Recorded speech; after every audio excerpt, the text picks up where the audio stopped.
दोस्तों, आज हमारे जो घरों में रसोई घर हैं, मतलब जो हमारे किचन हैं, वहाँ हम खाना बनाने के लिए एलपीजी सिलेंडर का यूज़ करते हैं।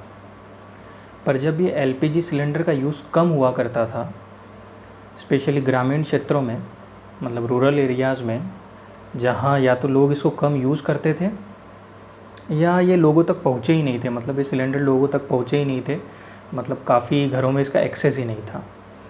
तब ईंधन के रूप में, मतलब खाना पकाने के लिए लोग क्या यूज़ करते थे? या तो वो लकड़ियाँ यूज़ करते थे, मतलब चूल्हे में लकड़ियाँ जलाते थे और उसके बाद उससे ही खाना बनाते थे। या तो वो फिर लकड़ियों के साथ साथ गोबर भी यूज़ करते थे उसको जलाने के लिए। और उसके अलावा जब जो खेती करते हैं तो खेती में भी खाद के रूप में गोबर का इस्तेमाल काफ़ी समय से होता आया है और आज भी होता है। और उसके अलावा काफ़ी सारी जो आयुर्वेदिक मेडिसिन्स हैं, जो आयुर्वेदिक दवाइयाँ हैं, उसमें भी गोबर का काफ़ी यूज़ होता है, काऊ डंग का काफ़ी यूज़ होता है। तो कहने का मतलब ये है कि काऊ डंग का यूज़फुलनेस हमें पहले से ही पता है। हमें पहले से ही पता है कि गोबर कितनी उपयोगी चीज़ है। पर हाल फिलहाल में अभी भारत ने 1,92,000 किलो 1,92,000 kg गोबर, काऊ डंग, कुवैत को एक्सपोर्ट किया है, कुवैत भेजा है। तो कुवैत ने ये गोबर हमसे क्यों लिया? इसके पीछे जो कारण है, एक कारण है कि कुवैत का जो क्लाइमेट है वो काफ़ी ड्राई क्लाइमेट है और वहाँ पे पानी की काफ़ी कमी है।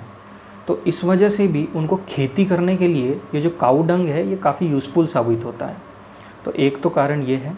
और दूसरा जो सबसे प्रमुख कारण है, कुवैत के जो वैज्ञानिक है, जो वहाँ के साइंटिस्ट है, वो काफ़ी समय से ऑर्गेनिक फार्मिंग पे रिसर्च कर रहे हैं। और वो जो ये ऑर्गेनिक फार्मिंग है ये गोबर से करना चाह रहे हैं। तो मतलब काऊ डंग के यूज़ से वहाँ ऑर्गेनिक फार्मिंग करने पर काफ़ी समय से रिसर्च चल रहा है। तो रिसर्च में उन्होंने क्या पाया कि ये काऊ डंग ऑर्गेनिक फार्मिंग के लिए काफ़ी यूज़फुल है। और वहाँ पे कुवैत में खजूर की खेती खूब होती है। खजूर, जिसको इंग्लिश में हम डेट्स कहते हैं, खजूर की खेती खूब होती है। तो वहाँ के वैज्ञानिकों ने रिसर्च में ये पाया कि जब वो गोबर को, यानी काऊ डंग को खेती में यूज़ करते हैं, तब ये जो खजूर का उत्पादन है काफ़ी बढ़ जाता है।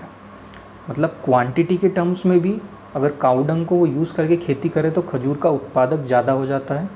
और दूसरा क्वालिटी के टर्म्स में भी, मतलब जो खजूर का साइज़ रहता है वो भी काफ़ी मतलब बड़ा हो जाता है साइज़ में यूजुअली, मतलब बिना काऊ डंग के अगर उसको यूज़ करते हैं उसके कंपैरिजन में। और इसके अलावा एक और ख़ास बात कि खजूर से, मतलब गोबर से, गोबर यूज़ करके जो खजूर का उत्पादन हो रहा है, तो खजूर में ऐसे तत्व पाए जाते हैं जो काफ़ी सारे रोगों को तक ठीक कर सकते हैं। मतलब काफ़ी सारे एलिमेंट्स, AILMENTS, काफ़ी सारे एलिमेंट्स भी उनसे ठीक हो रहे हैं। तो मतलब क्वांटिटी के टर्म्स में, क्वालिटी के टर्म्स में, या एक तरह से मेडिसिन आप बोल सकते हैं, क्योंकि वो छोटे मोटे रोगों को ठीक करती है। तो हर तरीके से, मतलब हर स्तर पे उन्होंने ये पाया कि गोबर का इस्तेमाल उनके लिए काफ़ी यूज़फुल है। तो इसीलिए उन्होंने भारत से इतना गोबर मंगवाया है। और ये जो काऊ डंग है, इसको वो खेती में पाउडर के रूप में यूज़ करते हैं। मतलब जब वो उसको एग्रीकल्चर फील्ड पे स्प्रेड करते हैं तो वो उसको पाउडर के फॉर्म में स्प्रेड करते हैं। थैंक यू दोस्तों।